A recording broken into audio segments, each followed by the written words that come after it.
Je reparle de Mohamed Kassassi, donc il y a une nouvelle réunion aujourd'hui. Je sais pas s'ils vont la faire suivre.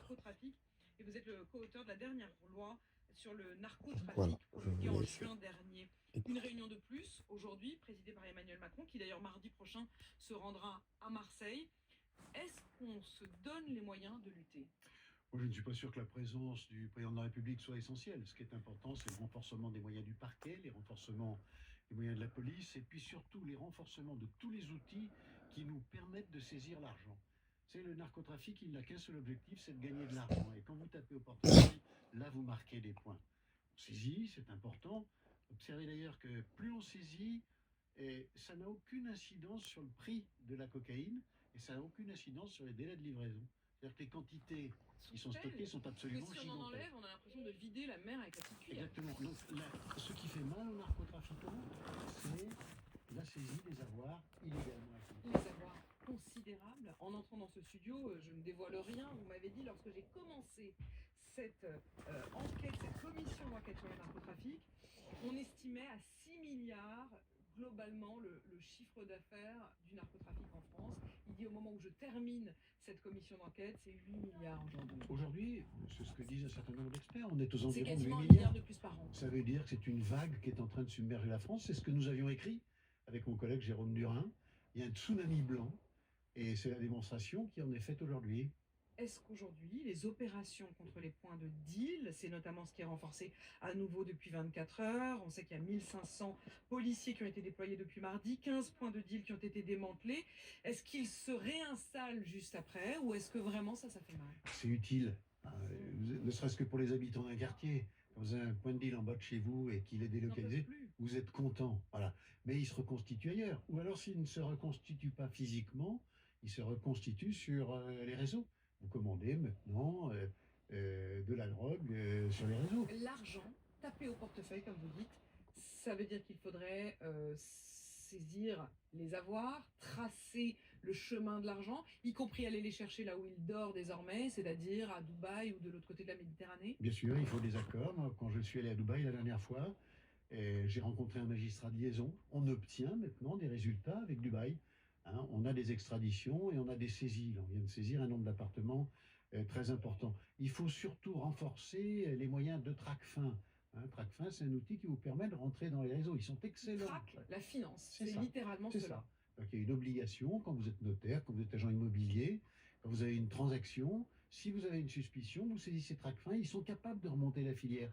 Mais vous savez, Apolline de Malherbe, ce trafic de drogue, il dure depuis les années 60. Donc au fil du temps, les narcotrafiquants, ils ont acheté des entreprises, ils ont des hôtels, ils ont des entreprises de construction, et avec ça, ils peuvent blanchir. Hein, ils ont des lessiveuses qui sont extrêmement puissantes.